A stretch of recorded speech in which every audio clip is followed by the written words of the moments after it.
Hollywood has always been a place of dreams, some realized and some left unfinished. Just a couple of weeks ago, I found myself stepping into one of its most iconic landmarks for a friend's birthday.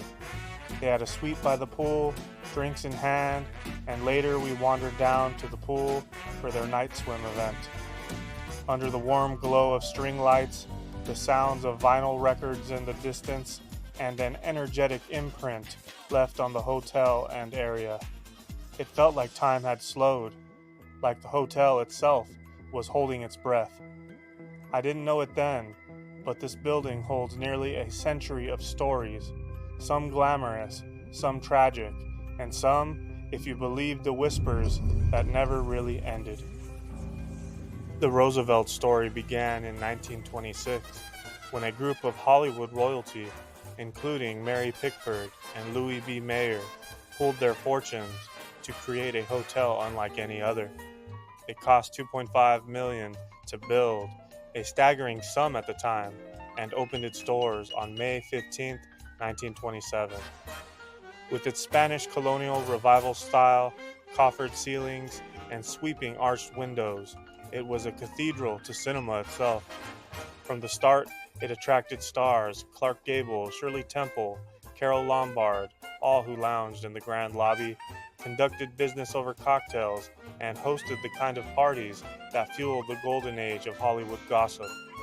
But behind the glamour, the Roosevelt was quietly gathering a different kind of history.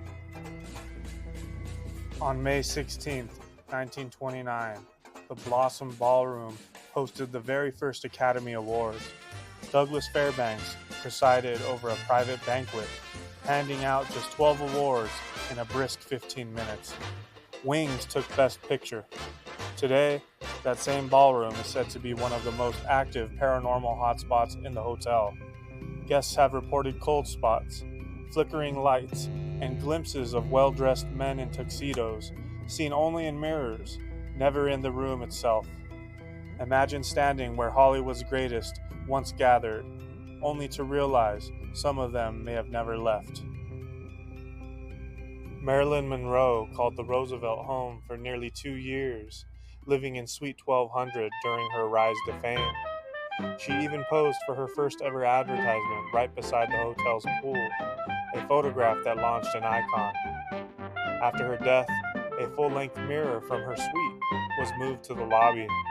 That's when the sightings began. Guests claimed they saw Marilyn's reflection, blonde hair, red lips, that unmistakable smile, standing just behind them. Sometimes she appears in the Blossom Ballroom, twirling in a white dress, lost in a moment that's forever hers. The night I visited, I walked past that very mirror. As I approached, I saw a woman taking her photo in that exact mirror. I asked her if she knew about the mirror, and she had no clue what I was talking about, so I just told her never mind. It was dark, it was late, and so I didn't want to scare her. I didn't see Marilyn, but I swear the air turned colder, as though someone had just stepped out of the frame. In 1953, actor Montgomery Clift stayed in room 928 while filming From Here to Eternity. He was known to pace endlessly, rehearsing lines and playing his trumpet. Today, guests report hearing faint trumpet music in the night or feeling a hand gently rest on their shoulder. Some wake to find themselves tucked in, as if cared for by someone who isn't really there. Others see his shadow pacing the hallway over and over, still preparing for a scene that he'll never shoot again. Not all of the Roosevelt spirits are silver screen legends. One of the most unsettling tales is of a little girl named Caroline. She's been seen wandering the upper floors, dressed in blue or pink, asking strangers where her mother is. Before anyone can answer, she vanishes. Staff whisper about other phantom children, laughter echoing down empty corridors, tiny footsteps by the pool after midnight.